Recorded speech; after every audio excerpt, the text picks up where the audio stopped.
ये मेरी जिंदगी में होने वाला सबसे अजीब कहानी है और शायद इसके बाद और कोई अजीब कहानी हो भी नहीं सकता था और मुझ में इतनी हिम्मत भी नहीं थी। मेरा नाम अनीता है। मैंने बीए किया हुआ था। मैं अपनी माँ के साथ रहती थी। हमारा इस दुनिया में कोई भी नहीं था क्योंकि मेरी माँ किसी की दूसरी पत्नी थी और वो मेरी माँ को घर से निकाल चुका था। उसने मेरी माँ की खूबसूरती देखकर शादी की और मैं भी पैदा हो गई। लेकिन जब उसकी पहली पत्नी को पता चला तो उसने मेरी माँ को घर से निकाल दिया। शादी तो वैसे ही रजिस्टर नहीं थी क्योंकि उसने झूठ बोला था कि उसकी ये पहली शादी है।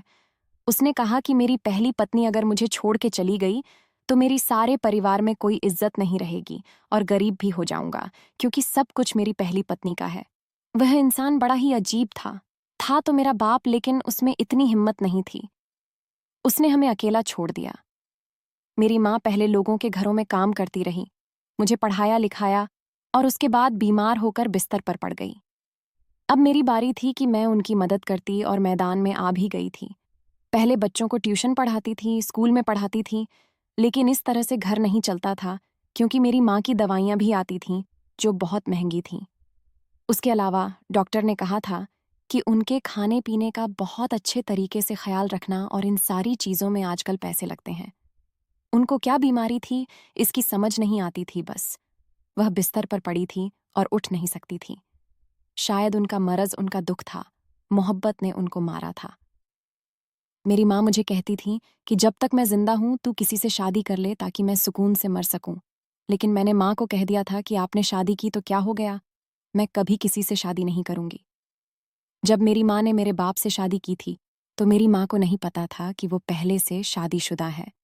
मैंने सोच लिया कि मुझे कोई ऐसी नौकरी करनी चाहिए जिसमें मुझे महीने के पैसे मिलें। इस तरह प्राइवेट स्कूलों में पढ़ाकर, बच्चों को घर में ट्यूशन पढ़ाकर कुछ नहीं होने वाला। फिर मुझे मेरी एक दोस्त ने एक नौकरी के बारे में बताया कि वहाँ का मालिक बहुत ही नरम दिल है, वो तुम्हें नौकरी ज़रूर देगा। मैं वहाँ गई और मैंने उस मालिक को देखा तो मैं हैरान रह गई। मुझे लगा कि मालिक नहीं है बल्कि मालिक का बेटा है। लेकिन उसने कहा कि वो यहाँ का मालिक है। उसकी उम्र शायद 30 साल होगी। उसका नाम अमित था। वो बहुत ही खूबसूरत इंसान था। मैंने उससे अपने बारे में बताया, ज्यादा नहीं पर यह बताया कि मजबूर हूं। उसने कहा, यहाँ आपसे पहले जो लोग आए हैं उन्होंने काफी सारे कोर्स भी किए होते हैं और मैं सुबह से बैठा हूं और मैंने इतने सारे लोगों को रिजेक्ट कर दिया जिनकी योग्यता आपसे ज्यादा थी। लेकिन पता नहीं क्यों मुझे ऐसा लगता है कि आपको इस नौकरी की बहुत जरूरत है। वो अच्छा इंसान था। कहते हैं कि अच्छे इंसान दूसरों के दुखों का अंदाजा लगा लेते हैं। उसने भी अंदाजा लगा लिया कि मैं वाकई मजबूर हूं और उसने मुझे नौकरी पर रख लिया। जब मैं ऑफिस में आकर बैठी तो एक लड़की ने कहा कि अजीब बात है, सुबह से इतने ज्यादा काबिल लोगों को रिजेक्ट करने के बाद तुम्हें रख लिया। कहीं तुम्हारी शक्ल देख के तो नहीं रखा? आजकल ऑफिस में लड़कियों को शक्ल देख के ही रखा जाता है। तुम बेशक खूबसूरत हो, लेकिन तुमने कपड़े बहुत सादे से पहन रखे हैं। कल से अच्छे कपड़े पहन के आना। खूबसूरत तो मैं थी, लेकिन मुझे नहीं लगता था कि उन्होंने मेरी खूबसूरती देखी थी, क्योंकि उसने तो मुझे नजर भर के देखा भी नहीं था। वह तो मेरे फाइल की तरफ ही देख रहा था। बस आखिर में एक दफा देखा था। और एक औरत मर्द की नजर पहचान जाती है, उसकी नजर ऐसी वैसी बिल्कुल भी नहीं थी। मैंने उस लड़की की बातों पर ज्यादा ध्यान नहीं दिया। मैं ऑफिस में काम करती थी, मुझे कभी छुट्टी चाहिए होती तो सर छुट्टी देते थे और कभी कभी तो ऑफिस की गाड़ी में बिठाकर मुझे घर भी भिजवा देते थे। मुझे लगा कि मेरे साथ इस तरह का रवैया है, लेकिन बाकियों के साथ भी उनका रवैया ऐसा ही था। इसका मतलब कि वो बहुत अच्छे इंसान थे। उन्होंने मुझे एक फाइल दी और कहा कि इसको तुमने मुकम्मल करना, बहुत ही ज़रूरी फाइल है। मुझे मेरी माँ की कॉल आई। मैंने अपनी माँ के पास एक छोटा मोबाइल रखा हुआ था कि अगर उनको किसी चीज़ की ज़रूरत हो तो वो मुझे फ़ोन कर दें, मैं किसी भी तरह पहुँच जाऊँगी। उन्होंने मुझे फ़ोन किया और कहा कि बेटा, मेरी तबीयत कुछ ख़राब हो रही है। मैंने कहा कि 1 घंटे तक आ सकती हूँ। आपकी तबीयत ज़्यादा ख़राब है? उन्होंने कहा कि नहीं, ज़्यादा ख़राब नहीं है, तुम काम करो।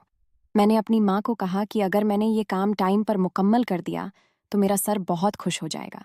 आपको तो पता है वो बहुत अच्छा इंसान है और उसके लिए इतना तो करना चाहिए। मेरी माँ ने कहा कि अच्छा इंसान है, उसके लिए इतना तो करना चाहिए। मैं अपने काम में मसरूफ़ हो गई। मुझे वक्त का पता ही नहीं चला। थोड़ी देर के बाद मैंने माँ को कॉल की तो वो कॉल नहीं उठा रही थी। बेल तो जा रही थी पर कॉल नहीं उठा रही थी। मैं परेशान हो गई थी। सर भी वहां से जा रहे थे और मैं बाहर खड़ी थी। मुझे कोई भी रिक्शा नहीं मिल रहा था। उन्होंने मुझे परेशान देखा तो मुझसे पूछ लिया। मैंने बताया कि माँ की कॉल आई थी तो मैं काम में मसरूफ हो गई थी और अभी वो फोन नहीं उठा रही है। वो बिस्तर पर पड़ी है। उन्होंने मुझे कहा कि चलो मैं तुम्हें घर छोड़ देता हूँ। मुझे घर छोड़ने के लिए आए और वहां से जाने लगे। मेरे चिल्लाने की आवाज सुन के वापस अंदर आ गए क्योंकि मेरी माँ इस दुनिया से जा चुकी थी। मैंने अपना सिर पीटना शुरू कर दिया कि क्यों मैं पहले नहीं आई। अपनी माँ से मिल लेती, उनको बचा लेती, उनको डॉक्टर के पास ले जाती। मेरी हालत बहुत अजीब थी। मैं बेहोश हो गई और मुझे पूरे 1 हफ्ते के बाद होश आया। तब तक मेरी माँ का अंतिम संस्कार हो चुका था। ये सब कुछ अमित सर ने किया था। उन्होंने मुझे कहा कि किसी और चीज की जरूरत हुई तो मुझे बताना, पर वो पहले ही मेरे लिए इतना कुछ कर चुके थे तो मुझे और कुछ बताते हुए शर्म आ गई। जबकि पता नहीं किस तरह वह मुझे उठाकर अस्पताल लेकर गए होंगे। पूरा हफ्ता मैं अस्पताल में थी। मुझे उन्होंने ही पैसे दिए थे। ये तो वही बात हुई कि कोई आपको मदद के लिए अपनी उंगली पकड़ाए तो आप उसका बाजू पकड़ लो। इसलिए मैं उनको नहीं बताना चाहती थी, लेकिन मेरे साथ अभी और बहुत सारे मसले थे। मैंने उनको कह दिया कि और कुछ नहीं है, सब ठीक है। लेकिन मेरे पास रहने की कोई जगह नहीं थी। मैं घर में अकेली नहीं रहना चाहती थी क्योंकि मकान मालिक बड़ा ही बुरा इंसान था और शराबी भी था। एक दिन मैंने उससे कहा कि मेरे पास पैसे नहीं हैं, तो उसने कहा कि तुमसे पैसे कौन मांग रहा है, तुम बस मेरे पास रहा करो। कभी तुम मेरे लिए कुछ करो, कभी मैं तुम्हारे लिए कुछ करूंगा। तुम्हें किसी चीज की कमी नहीं होने दूंगा। तुमने तो मेरी पत्नी देखी है ना, कितनी मोटी है। मुझे अच्छी नहीं लगती, लेकिन तुम बहुत ज्यादा खूबसूरत हो। मुझे पता चल गया कि उसकी नीयत खराब है, इसलिए मैंने वो घर छोड़ दिया। उस घर में जो सामान पड़ा था वो भी उसके हवाले कर दिया क्योंकि 2-3 महीने का किराया नहीं दिया था। अपना थोड़ा सा सामान लेकर मैं अपने साथ ऑफिस ले आई। सब मुझे देखकर हैरान हो रहे थे कि ये तुम्हारे पास इतना बड़ा बैग क्यों है, तुम्हें क्या यहाँ से कहीं जाना है। तो मैंने कहा कि मैंने किसी रिश्तेदार के घर जाना है, लेकिन मैंने छुट्टी नहीं ली थी। सोचा कि शाम तक ऑफिस में बैठ जाऊंगी, उसके बाद देखूंगी कहाँ जा सकती हूँ। सारे लोग ऑफिस से निकल गए और मैं ऑफिस में ही छुप गई। मैंने पूरी रात ऑफिस में गुजार दी। 2-3 दिन इसी तरह गुजर गए। मैं ऐसे ही करती थी, ऑफिस में ही कहीं छुप जाया करती थी और वहीं पर सो जाती थी। लेकिन ये बात अमित सर को पता चल गई। उन्होंने गुस्सा किया। मुझे लगा कि वो गुस्सा हो रहे हैं कि मुझे ये सब कुछ नहीं करना चाहिए। आखिरकार उनका ऑफिस था, कोई अनाथ आश्रम तो नहीं था जहां मैंने अपना डेरा डाल दिया था। उन्होंने कहा कि तुम पागल हो, ऑफिस में अकेली सो जाती हो। अगर किसी ने तुम्हें यहां देख लिया, उससे पता चल गया कि तुम सारी रात यहां पर अकेली होती हो, उसके बाद क्या होगा। मैं भी परेशान थी। मैं क्या करती? मैंने रोना शुरू कर दिया। मेरी नौकरी इतनी भी अच्छी नहीं थी, स्टाफ की नौकरी थी। अगर मैं किराए पर कोई जगह ले लेती तो शायद वहां रह सकती थी, लेकिन वह भी तो अकेले रहने वाली बात थी और मैं आज तक अकेले नहीं रही थी। और फिर एक अकेली लड़की को कौन घर या कमरा देता है? मुंबई जैसे शहर में वैसे ही घर नहीं मिलता। मैंने उनको कह दिया कि मुझ पर मेरे मकान मालिक ने भी बुरी नज़र रखी, इसलिए मैं मजबूर हो गई और ये सब कुछ किया। वो सोच में पड़ गए। उन्होंने कहा कि तुम मेरे घर चलो और वहीं पर रहना। मैं ये सुनकर हैरान हुई। मैंने कहा कि नहीं, आपके घर कैसे जा सकती हूँ? मैं तो आपको अच्छी तरह जानती भी नहीं हूँ। उसने कहा कि यहाँ पर रहने से अच्छा है कि तुम मेरे घर ही आ जाओ। तुम्हें कोई परेशानी नहीं होगा, मैं यकीन दिलाता हूँ। मेरी बात का यकीन करो। कोई इंसान अच्छा है या बुरा, ये तो साफ पता चल जाता है। अच्छे को बुरा बनने के लिए एक पल लगता है, लेकिन बुरे को अच्छा करने के लिए उम्र लग जाती है। मैं इतनी ज्यादा मजबूर थी, मुझ पर इतना बुरा वक्त था। मुझे सोचना भी नहीं चाहिए था और हाँ कह देना चाहिए था, क्योंकि उनकी बात भी ठीक थी। अगर मैं ऑफिस में नहीं सोती तो फिर अगला ठिकाना तो सड़क ही था। उस शख्स ने मेरे साथ अभी तक कितनी भलाई की थी। मैंने उसका भरोसा कर लिया और मैं उसके घर चली गई। जब घर में दाखिल हुई, वहां पे नौकरानी थी जो काफी बड़ी उम्र की थी। शायद वही घर को संभाला करती थी, क्योंकि बाहर चौकीदार भी था और एक और नौकरानी भी थी जो किचन में खड़ी काम कर रही थी। उस औरत का नाम निर्मला था। सर ने उसको कहा कि यह लड़की आज से यहाँ ही रहेगी, इसके लिए कमरा साफ करवा दो और इसका बहुत ज्यादा ख्याल रखना। वह औरत भी बहुत अच्छी थी। उसने मेरा सामान लेके कमरे में रखवा दिया और कहा कि तुम्हें यहाँ पर किसी किस्म का कोई परेशानी नहीं होगा। उसने कहा कि किसी भी चीज की जरूरत हुई तो जरूर बताना। मैंने 2-3 दिन से ठीक से खाना भी नहीं खाया था। खाना खा के सुकून आ गया। उस औरत को भी अपने बारे में सब कुछ बताया। उसने कहा, हमारे साहब बहुत अच्छे हैं, इसी तरह लोगों की मदद करते हैं। उनका अपना भी इस दुनिया में कोई नहीं है ना, इसलिए ऐसे लोगों के लिए उनका दिल बहुत बड़ा है। मुझे तो पता ही नहीं था कि सर का दुनिया में कोई भी नहीं था। उन्होंने मुझे बहुत अच्छा कमरा दिया था। कमरे में ऐसी भी लगा हुआ था, मुझे इतनी सुकून की नींद आई कि मैं क्या बताऊं। अब मेरे दिल पर कोई बोझ नहीं था। मैं बिल्कुल सुकून से थी। शाम होने वाली थी। मुझे ऐसा लगता था कि मैं किसी पुरसुकून जगह पर आ गई हूं। अब मुझे परेशान होने की जरूरत नहीं है, और शायद ऐसा ही था। रात हुई तो मेरा खाना नौकरानी मेरे कमरे में ही ले आई। उसने कहा कि आपको 3 टाइम का खाना कमरे में मिल जाएगा। मैंने कहा कि मैं सुबह नौकरी पे जाया करूंगी तो दोपहर का खाना नहीं खाऊंगी, बस नाश्ता और रात का खाना घर पे खाऊंगी। उसने कहा कि ठीक है। उसने खाना मेरे सामने रखा और वहां से जाने लगी, पर अचानक से पलटी और उसने एक अजीब सी बात कह दी।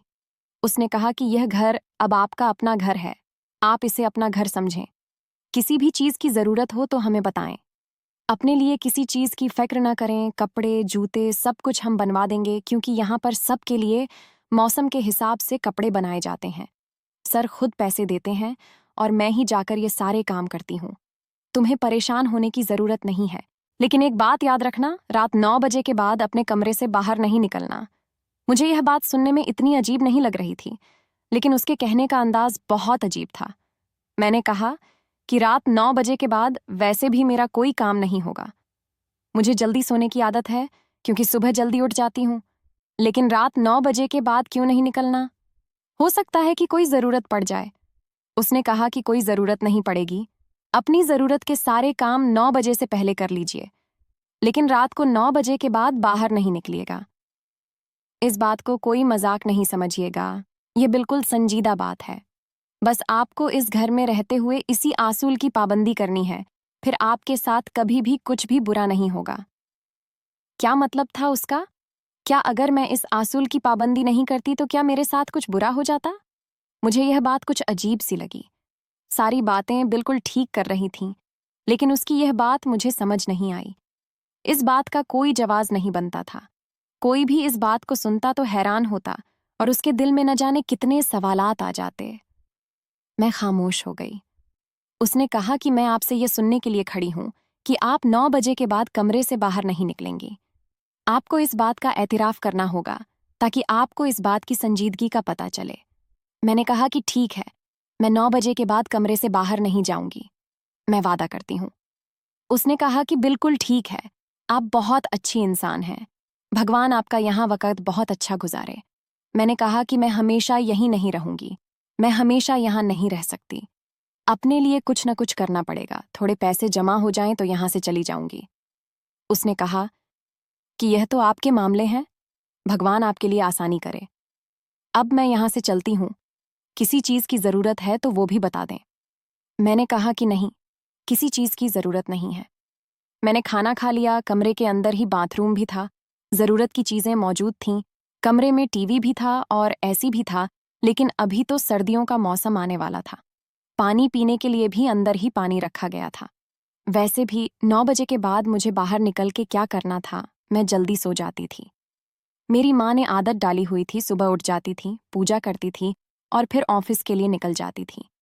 यहाँ पर भी मेरी यही रूटीन थी। आज की रात तो पुरसुकून गुजर गई। माँ की बहुत याद आ रही थी, लेकिन इस बात पर खुश थी कि मेरी इज्जत और मैं महफूज हैं, वरना मैं कहाँ जाती, क्या करती। जो रातें मैंने ऑफिस में गुजारी थीं, मैं उनमें बहुत ज्यादा डरती रही थी। मुझे नींद भी नहीं आई थी। आज बहुत अरसे के बाद सुकून की नींद आई थी। सर ने कहा था कि ऑफिस वालों को ये बात बताने की जरूरत नहीं है कि तुम मेरे घर में रहती हो, नहीं तो वो उल्टी सीधी बातें करेंगे और तुम्हारे खिलाफ बातें होंगी। ये मुझे अच्छा नहीं लगेगा। मैंने कहा कि मैं किसी को नहीं बताऊंगी। कोई मुझसे पूछेगा तो कह दूंगी कि अपने घर में रहती हूँ। सर की एक बात बहुत अच्छी थी कि वो ऑफिस में मेरे साथ ऐसे पेश आते थे जैसे हम एक घर में रहते ही नहीं हैं। उन्होंने यह भी कहा कि वो मुझे ऑफिस से घर नहीं ले जाया करेंगे, जबकि मुझे भी तो उसी घर में जाना होता था, लेकिन इसलिए उन्होंने वैन वाला लगा दिया जिसके साथ मैं आया जाया करती थी। एक दिन अजीब मंजर देखा। मैंने देखा कि वो अपने ऑफिस में बैठे थे और मैं कोई फाइल देने जा रही थी, लेकिन कांच के दरवाजे से उन्हें देख के मैं साइड पे हो गई और फिर चुपके से उन्हें देखने लगी। वो वहां पर बैठे रो रहे थे। मैं हैरान रह गई। मर्द वैसे ही मुश्किल से रोते हैं और इस तरह ऑफिस में बैठे वो भला क्यों रो रहे थे? ऐसी भी क्या बात थी? उनके रोने का अंदाज ऐसा था कि जैसे कोई बेबसी से रोता है। वो बहुत बेबसी से रो रहे थे। उनको न जाने किस बात का दुख हो रहा था। फिर उन्होंने किसी को कॉल मिलाई और उससे बात करने लगे। थोड़ी देर के बाद उन्होंने कॉल बंद कर दी और अपने आंसू साफ कर लिए। उसके बाद अपनी जेब से कुछ पैसे निकाले और उन्हें मुख्तलिफ लिफाफों में डालने के बाद वापस अपने कोट की अंदरूनी जेब में रख लिए। मुझे समझ नहीं आ रहा था कि ये क्या कर रहे थे। मैं अंदर गई तो मैंने फाइल रख दी। मुझे लगा कि वो मुझसे भी नजरें चुरा रहे थे। उनकी शक्ल से लग रहा था कि वो रोए हुए हैं, इसलिए मेरी तरफ देख नहीं रहे थे। कहीं ऑफिस का कोई परेशानी तो नहीं था, लेकिन मैं भी तो इसी ऑफिस में काम करती थी। आज सुबह ही पता चला था कि हमारे ऑफिस की परफॉर्मेंस बहुत अच्छी जा रही थी। हमारी कंपनी टॉप 10 कंपनियों में आ गई थी, जो कि पहले नहीं थी। ये तो खुशी की बात थी। आज तो कैंटीन में भी मीठा बना था ताकि सब लोग सेलिब्रेट कर सके, और सर यहाँ बैठकर रो रहे थे। इसका मतलब कि काम की कोई बात नहीं थी, शायद उनकी पर्सनल जिंदगी की कोई बात थी। वैसे उन्हें इस तरह से रोते हुए देखकर मुझे बिल्कुल भी अच्छा नहीं लगा। जिस आदमी ने आपकी कितनी मदद की हो, आपका इतना ख्याल करता हो, आप उसको दुख और तकलीफ में देखकर खुश तो नहीं होते और जानने की कोशिश भी करते हैं कि अगर आप उसकी मदद कर सकते हैं तो आपको खुशी होगी। लेकिन मुझे नहीं लगता था कि वह मुझे बताते कि बात क्या है। मैं जाने लगी तो उन्होंने कहा कि घर में किसी चीज़ की ज़रूरत तो नहीं है आपको? मैंने कहा कि नहीं, भगवान का शुक्र है, सब कुछ ठीक है सर। मैं हमेशा आपके घर में नहीं रह सकती।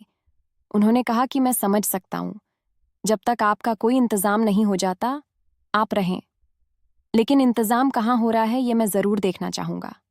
मैं उनकी बात समझ ही नहीं। मैंने कहा कि मुझे आपकी बात समझ नहीं आई। उनका कहना था कि किसी ऐसी जगह ना पहुँच जाए जहाँ पर आपकी जान और इज्जत का खतरा हो। इसलिए मैं आपको यह समझाना चाहता हूँ कि कोई जल्दी नहीं है। रात में अपने कमरे में थी और मुझे नींद नहीं आ रही थी। मैंने खाना खा लिया था। 9 बजे से पहले ही मैंने अपने सारे काम खत्म कर लिए। अगर मैं इस घर में रहती थी तो इस घर के एक छोटे से आसूल का मुझे मान रखना ही चाहिए था। लेकिन आज मुझे नींद नहीं आ रही थी और जैसे ही 9:20 का वक्त हुआ, मुझे रोने की आवाज़ें आने लगीं। मुझे लगा कि आवाज़ कहीं आस-पास आ रही है, लेकिन मुझे अच्छी तरह पता था कि यहाँ पर आस-पास कोई भी घर नहीं था। यह घर टाउन में बना हुआ था और यह टाउन भी शायद नया बना था। इसलिए यहाँ प्लॉट खाली थे और यह आवाज़ तो बहुत करीब से आ रही थी। फिर मुझे इस बात पर यकीन हो गया कि यह आवाज़ घर के अंदर से आ रही है, लेकिन यह आवाज़ एक लड़की के रोने की थी। थोड़ी देर के बाद ऐसी आवाज़ आने लगी कि जैसे 2-3 लड़कियां मिलकर रो रही हैं। मैं हैरान रह गई। मुझे यकीन हो गया था कि वो लड़कियां घर में ही हैं, लेकिन इस घर में तो सिवाय सर के अलावा कोई भी नहीं रहता था। यह आवाज़ निर्मला जी की भी नहीं हो सकती थी, क्योंकि उनकी उम्र ज्यादा थी और यह आवाज़ किसी लड़की के रोने की थी। और फिर एक आवाज़ नहीं थी, 3-4 लड़कियों के रोने की आवाज़ थी। अजीब सी आवाज़ लग रही थी। मुझे डर लग रहा था। नौकर भी अपना काम करके चले जाते थे। शायद वह नौकरानी भी इधर ही रहती थी, लेकिन उसके लिए तो पीछे क्वार्टर्स बनाए गए थे जहां से आवाज़ यहाँ नहीं आ सकती थी, क्योंकि घर के पीछे थे और यह आवाज़ घर के अंदर से आ रही थी। मुझे लगा कि मुझे बाहर जाकर चेक करना चाहिए, लेकिन मुझे कहा गया था कि 9 बजे के बाद बाहर मत निकलना, इसलिए मैं नहीं गई। थोड़ी देर तक आवाज़ आती रही, फिर कुछ तोड़ने की आवाज़ आई, जैसे किसी ने कोई चीज़ तोड़ दी है, और उसके बाद बिल्कुल खामोशी छा गई। मैं हैरान रह गई और अगले 2-3 दिन तक भी रोज़ रात को इसी तरह से आवाज़ें आया करती थीं। मैं भी जानबूझकर सोती नहीं थी और सुनने की कोशिश करती थी कि आवाज़ है क्या, वाकई घर के अंदर से आ रही है। अब तो बिल्कुल ही यकीन हो गया था। इसका मतलब कि इस घर में कुछ ऐसे लोग भी रहते थे जिनके बारे में मुझे पता नहीं था। लेकिन अगर वह इस घर में रहते थे तो उनकी मौजूदगी मुझसे क्यों छुपाई गई? और वह फिर रात को रोते क्यों थे? ऐसा भी क्या होता था? रात में उनके साथ के वह रोना शुरू कर देते थे। मैंने एक दिन निर्मला से पूछा कि इस घर में कोई और भी रहता है क्या? क्योंकि ये डबल स्टोरी घर था। सर का कमरा ऊपर था और मैं ऊपर कभी भी नहीं गई थी, क्योंकि मुझे कोई काम ही नहीं था ऊपर जाने से। फिर आप किसी दूसरे के घर में रहते हो तो ऐसे पागलों की तरह इधर उधर तो नहीं फिर सकते। जहां पर काम हो वहीं पर जा सकते हैं। और मेरे ऊपर तो वैसे भी सर ने एहसान किया था, मैं इस घर में काफी चुप रहती थी। उन्होंने कहा कि सर ही रहते हैं। मैंने कहा कि उनके माँ बाप? उसने कहा कि उनके माँ बाप के बारे में हमने कभी नहीं सुना, न हमने उनसे सवाल किया। उन्होंने बताया कि कोई रिश्तेदार जो इस घर में आता हो। इस बात पर वो कहने लगी, तुम क्यों पूछ रही हो? मैंने कहा, ऐसे ही पूछ रही हूं। उसने कहा कि उनका कोई रिश्तेदार नहीं आता, वो अकेले हैं और अकेले रहते हैं, उनको अकेले रहना ही अच्छा लगता है। मैंने कहा कि उन्होंने अभी तक शादी क्यों नहीं की? उसने कहा कि देखो, वो न तो मेरे भाई हैं न मेरे बेटे हैं जो मुझे हर बात बताते हो। नहीं कि शादी तो हम क्या कर सकते हैं। वैसे वो लड़की होगी बहुत खुशकिस्मत जो उनकी जिंदगी में आएगी। मैं तो यहाँ पर काम करती हूँ। मैंने कभी उनसे कोई बात नहीं की। तुमने देखा तो है कितने चुप रहते हैं, किसी से ज्यादा बात नहीं करते। तो फिर मैंने भी उनसे कभी कोई बात नहीं की। मैंने कहा कि हाँ, वाकई बहुत खुशकिस्मत होगी, क्योंकि वे तो बहुत अच्छे इंसान हैं। मैंने कहा कि रात को मैंने कुछ अजीब सी आवाजें सुनी थीं। निर्मला सब्जी काट रही थी। उसने अपने हाथ रोक दिए। उसने कहा कि कैसी आवाज? वो बिना मेरी तरफ देखे बोली थी, जैसे कि घबरा गई है। मैंने कहा कि लड़कियों की आवाजें थीं, जैसे वो रो रही हो। उसने कहा कि अच्छा, वो साहब शायद अपने कमरे में टीवी लगा के बैठे होंगे। टीवी के बारे में नहीं पता। क्या टीवी पर ऐसी कोई चीज लगी होगी और वो देख रहे होंगे? टीवी की आवाज तो तुम्हें पता है, पूरे घर में गूंजती है। मेरे दिमाग में ये बात आई कि हो सकता है वो टीवी देख रहे हों और टीवी पर ऐसी कोई चीज भी लगी हो। लेकिन जब टीवी पर कोई फिल्म या ड्रामा लगा होता है तो उसके साथ म्यूजिक की आवाज आती है, जो फिल्मों और ड्रामों में जरूरी होता है। लेकिन यहाँ पर तो सिर्फ लड़कियों की आवाजें आ रही थीं, और वो भी इतनी हकीकत पर मबनी थीं। लेकिन निर्मला का जवाब कभी अपनी जगह ठीक था। यह भी हो सकता था, शायद मैं ही ज्यादा सोच रही थी। हो सकता है कि ऐसी कोई बात नहीं हो। सर इतने अच्छे थे, जो अच्छा होता है उसका पता चल जाता है। वरना अगर उनकी नीयत बुरी होती तो वह अभी तक मेरे साथ कुछ भी कर चुके होते। पर मुझे तो आए इस घर में इतने दिन हो गए थे। उन्होंने मेरे लिए कमरे में स्टडी टेबल भी रखवाया था, कि उनको पता था कि मैं ऑफिस का कुछ काम घर में भी कर लिया करती थी। इसके अलावा उन्होंने निर्मला से कहा था कि मेरे लिए कुछ कपड़े और चीजें ले लें, और जिस चीज की मुझे जरूरत हो मैं बता दूं। उसने कहा कि तुम बहुत सवाल करती हो। इस घर में रहना है तो चुपचाप आराम से रहो। जो तुम चाहोगी तुम्हें मिलेगा, लेकिन ज्यादा सवाल नहीं करना। सर को ज्यादा सवाल करने वाले लोग पसंद नहीं है। मैंने कहा कि मैं उनसे कभी भी सवाल नहीं करूंगी। उसने कहा कि मुझे भी ज्यादा सवाल करने वाले लोग पसंद नहीं। अगर मैंने उनको कह दिया कि तुम में कोई परेशानी है तो वो तुम्हें यहां से निकाल देंगे। मुझे तो ये बड़ी अजीब लग रही थी। उसका 5 मिनट के बाद मूड बदल जाता था। कभी ये कोई और बात करती थी, कभी ये कोई और बात करती थी। कभी उसका लहजा किसी और तरह का होता था और कभी किसी और तरह का। हम भी ऐसे बोल रही थी जैसे यहाँ पर मालकिन लगी हुई है। मुझे रोज रात को लड़कियों के रोने की आवाज आती थी। मुझे घर में तकरीबन 15 दिन होने वाले थे। मुझे यकीन हो गया था कि यह टीवी नहीं है। कोई भी रोज एक ही तरह की चीज टीवी पर नहीं देख सकता। एक दिन निर्मला मेरे कमरे में आई। वो मुझे पहले ही खाना दे के जा चुकी थी और 9 बजे के बाद का वक्त था। वो मेरे कमरे में बिना दस्तक दिए ही आ गई। मैंने कहा कि खैरियत है? तुमने तो मुझे कहा था कि 9 बजे के बाद बाहर न निकलना, तुम खुद बाहर फिर रही हो। उसने कहा कि मुझे तुमसे काम है, चलो मेरे साथ, आज तुम्हारी बारी है। मैंने कहा कि मेरी बारी किस चीज की? मैंने उसको देखा तो वो काफी थकी हुई और बीमार लग रही थी। उसने अपनी कमर पर हाथ रखा हुआ था। मैंने कहा कि तुम्हें क्या हुआ? उसने कहा, मेरे साथ चलो, अब तुम्हारी बारी है। तुम्हें वैसे भी बहुत शौक है ना जानने का कि इस घर में क्या होता है। आज वही सब तुम्हारे साथ होगा तो तुम्हें पता चल जाएगा। मैं उसके लहजे से डर गई। क्या होने वाला था मेरे साथ और क्या होता था इस घर में। उसने मेरा हाथ पकड़ा और मुझे जबरदस्ती ले गई।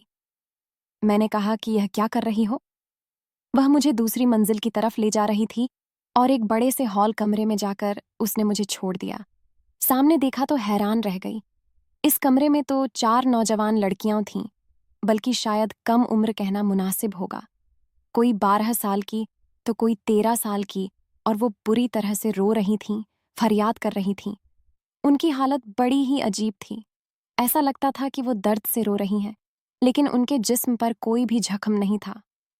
निर्मला ने दरवाज़ा बंद कर दिया और कहा कि तुम्हें आज की रात इन सब का ख्याल रखना होगा, क्योंकि मेरी तबीयत बहुत ज़्यादा खराब है। मैंने कहा कि ये कौन है। फिर उसने मुझे ऐसी बात बताई कि मैं हैरान रह गई। उसने कहा कि ये बच्चियां सर सड़क से उठाकर लाया है, जिनको ज़बरदस्ती नशा करवाया जाता था और उनसे गलत काम करवाया जाता था। अब वो उनको खरीद कर लाए हैं, लेकिन उनको ठीक करने के लिए। और उनको नशे की इतनी आदत हो गई है कि अब उनको नहीं मिलता तो ये ऐसी हो जाती है। सारी रात इनका ख्याल करना पड़ता है और मैं सारी रात जागती हूँ, लेकिन आज मेरी तबीयत खराब है, इसलिए आज तुम्हें यह काम करना पड़ेगा। इनकी देखभाल करनी है, कोई दवाई देनी है और उनको सुलाना है। क्या तुम ये कर सकती हो? मैं हैरान रह गई। इन बच्चियों की आवाज़ ही तो मुझे आया करती थी। मैंने कहा कि ज़रूर करूंगी। उसने मुझे काम समझाया और खुद वह एक तरफ बैठ गई। उसकी तबीयत खराब थी। मैंने उसका भी ख्याल रखा और बच्चियों का भी। उनको देखकर मैं हैरान हो रही थी। अब मुझे सब कुछ पता चल गया। शायद उस दिन सर पैसे भी इसी वजह से डाल रहे थे और उन लोगों के लिए रो रहे थे। उन्होंने कहा था कि मेरा इस दुनिया में कोई भी नहीं है। मैं लोगों की मदद करना चाहता हूँ, लेकिन जब मैं लोगों की मदद करने के लिए बाहर जाता हूँ तो मुझे ऐसी कहानियां सुनने को मिलती हैं कि मैं 1 महीने तक सो नहीं पाता हूँ। पता नहीं इस दुनिया में क्या हो रहा है। अब मैं भी रोज उनका ख्याल करती थी। ये बात कम से कम लोगों को पता चले, इसी में भलाई थी। इसीलिए तुम्हें मना किया था कि रात को बाहर मत निकलना। एक दिन मैंने उससे कहा कि आप शादी क्यों नहीं कर लेते? आपको हिम्मत बढ़ाने के लिए कोई चाहिए। उन्होंने कहा कि कौन होगी जो शादी करेगी और फिर सारी जिंदगी मेरे साथ लोगों का ख्याल करती फिरेगी। मैं खामोश हो गई और वो भी खामोश हो गए। 1 हफ्ते के बाद निर्मला ने मुझसे कहा कि सर, तुमसे शादी करना चाहते हैं, अगर तुम राजी हो। मेरे दिल में तो यह बात कब से थी। मैंने कहा कि मैं राजी हूँ, उनसे शादी करूंगी और मैं उनके साथ मिलके ये नेक काम करूंगी, क्योंकि ये काम करके मुझे भी बहुत सुकून मिल रहा है। मैंने शायद दिल ही दिल में उनको गलत समझा था, लेकिन वो बिल्कुल भी बुरे नहीं थे। उन्होंने इज्जत से मेरे लिए शादी का पैगाम भेजा था। मैंने हाँ कर दी थी। हम लोगों की शादी बहुत ही सादगी से हुई थी। घर में ही रस्म हो गई थी। इसके बाद से मैं भी लोगों का ख्याल करती हूँ। इसमें से 2 बच्चियों के घरवाले मिल गए हैं और उन्हें भेज दिया। बाकियों के घरवालों की तलाश जारी है। एक बच्ची के घरवालों ने तो कहा है कि यह हमें वापस नहीं चाहिए। वो सबसे छोटी उम्र की थी, वो भी हमारे साथ रहती है और शायद सारी जिंदगी हमारे साथ ही रहेगी। इसके अलावा भी इस तरह के काम करते रहते हैं। जो बेगुनाह लोग होते हैं, जिनको जेलों में डाल दिया जाता है, उनकी केस रीओपन करवाते हैं और उनको इंसाफ दिलवाते हैं। रास्ते में कोई नजर आ जाता है तो उसकी मदद जरूर करते हैं। इरादा है कि हम जल्द ही इस तरह का कोई सेंटर खोलेंगे और यह काम करने के लिए और लोगों को भी रखेंगे, ताकि हम ज्यादा से ज्यादा लोगों की मदद कर सकें। दरवाजे बंद करके गुनाह करने वाले लोग तो आपको बहुत मिल जाएंगे, लेकिन दरवाजे बंद करके नेकी करने वाला इंसान मैंने पहली दफा देखा था। इसीलिए उससे शादी करने से पहले मैंने एक पल के लिए भी नहीं सोचा, क्योंकि मैं जानती थी कि वो एक कीमती हीरा है, जिसको मैं अपने दामन में समेट लेना चाहती थी। अगर आपको हमारी कहानी पसंद आई हो तो वीडियो को लाइक करें। चैनल पर नए हैं तो चैनल को सब्सक्राइब जरूर करें। धन्यवाद दोस्तों।